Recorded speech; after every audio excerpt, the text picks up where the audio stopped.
Ya, rekan-rekan media melaporkan situasi COVID sedang ada tren naik.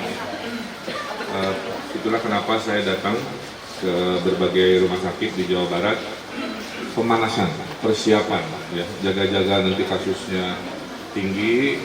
Posisi kita harus belajar dari tahun lalu dengan persiapan-persiapan. Nah, di Rumah Sakit Umum Daerah Kabupaten Bekasi, saya hadir bersama Pak Bupati dan melihat sebuah tempat yang istimewa. Karena kalau nanti nauzubillah kasusnya sangat banyak, rumah sakit ini sudah punya prosedur, ya, akan diubah 100% menjadi rumah sakit khusus COVID. Tapi per hari ini masih landai, hanya 5 orang di rumah sakit ini yang dirawat COVID, dan di Kabupaten Bekasi belum terkonfirmasi, belum ada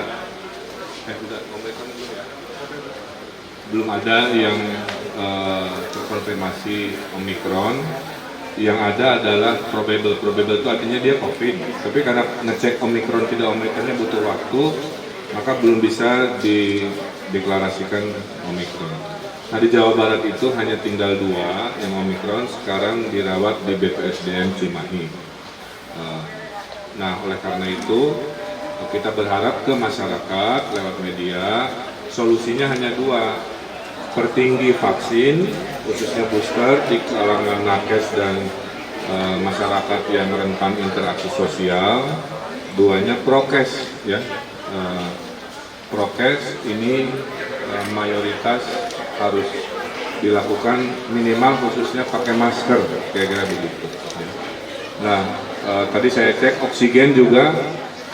Kita dapat fasilitas disumbang dari SR para mahasiswa di Singapura senilai 1,4 miliar, sehingga RSUD bisa memproduksi oksigen ke tabung-tabung yang nanti suatu saat dibutuhkan oleh puskesmas, rumah, dan lain sebagainya. Jadi intinya Jawa Barat sangat siap dalam mengantisipasi jika ada kenaikan pasca Natal Tahun Baru dan kenaikan Omikron, ya.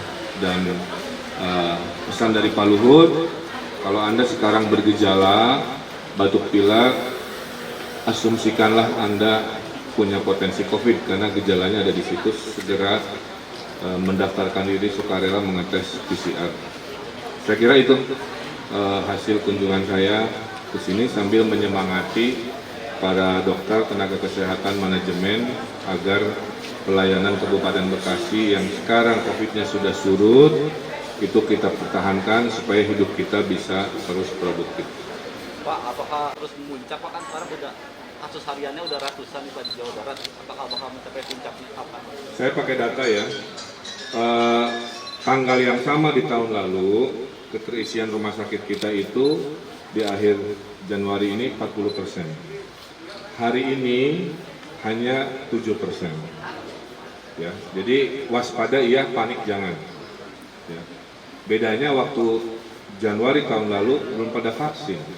Sekarang saya laporkan Jawa Barat sudah 86% divaksin yang dosis 1. Ya. Terhadap 37 juta target vaksin. Terbanyak se-Indonesia adalah Jawa Barat, ya, sudah di atas 50 jutaan total dengan vaksin kedua. Jadi itu perbedaannya, maka menghasilkan seperti ini. Yang kedua, hasil kajian epidemiologi, sequence genomnya, yang namanya Omikron itu sembuhnya lebih cepat, Kang. 2-3 hari rata-rata, ya, dari yang kemarin terkena itu sudah pada pulang kira-kira. Jadi yang penting waspada saja. Warga Bekasi tetap waspada, tidak usah panik, tapi tetap jaga prokes. Pak, PPKM-nya sendiri Pak gimana Pak? Kalau PPKM kan menyesuaikan dengan status. Jadi di Jawa Barat dari 27 kota kabupaten, 10-nya kan level 1. Kalau level 1 kan sangat aman, ya.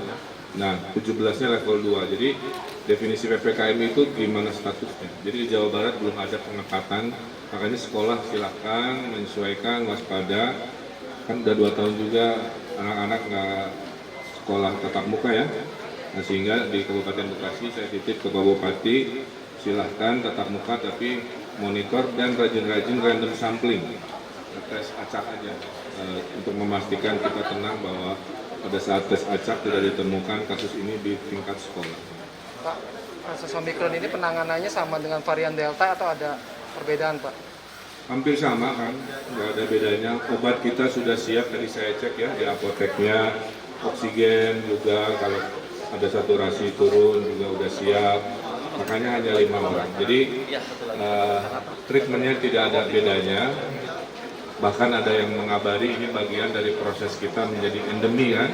Karena kekebal. Jadi si COVID ini seliweran, tapi karena tubuh kita semua udah divaksin, dia mau masuk ke tubuh kita sekarang mentah-mentah. Ini bahasa jalanannya kira-kira gitu lah. Karena vaksinnya rata-rata sudah 2 kali, plus akan ditambahi booster. Dan kita harus bersyukur stok vaksin Indonesia itu lebih dari cukup yang dibanding negara-negara lain. Oke? Terakhir kan kita lebih siap ya, berarti tidak akan lebih parah dari gelombang kedua ya? Saya tidak mau takabur ya, tapi kalau boleh berpikir ilmiah, saya nyatakan tidak akan lebih parah. Karena kejadian tahun lalu vaksinasi masih rendah, Delta itu fatalitasnya lebih tinggi, TP-nya ya. Saya kehilangan 4 saudara di bulan itu ya, 2 saudara saya, 2 dari saudara istri saya. Sekarang kan relatif. Plus tadi saya bandingkan dari bulan yang sama ya, pola Nataru, alhamdulillah masih terkendali.